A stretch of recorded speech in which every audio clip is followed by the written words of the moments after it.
Versailles, Oui. où effectivement Au détour d'une ruelle de la cité Plantagenet, Alain Baraton ne peut s'empêcher de dispenser ses conseils aux passants.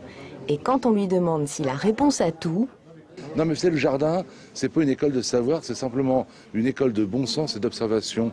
J'avais un grand-père qui avait un jardin extraordinaire, eh bien il n'a jamais été à l'école et pourtant il avait lui aussi réponse à tout parce qu'il s'intéressait tout simplement.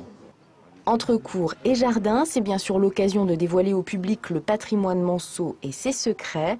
Un jour de fête pour le jardinier et de découverte d'une ville souvent méconnue. Parole de professionnels. Je constate que le décor que j'ai vu n'est pas un décor de théâtre. Souvent, on met des plantes dans les villes pour faire beau, voire pire, pour cacher des visions laides et disgracieuses. Ici, rien n'est fait pour cacher, au contraire, c'est l'ensemble qui en devient harmonieux. La promenade continue pour Alain Baraton comme pour la foule des visiteurs.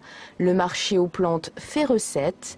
Le jardinier profite de la visite pour faire le plein d'idées nouvelles.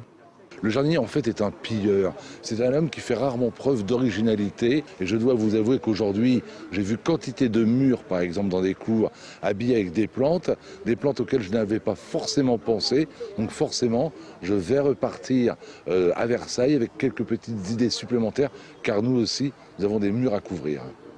Des allées de Versailles aux rues de la cité Plantagenet, il n'y aurait donc qu'un pas que le jardinier a su franchir.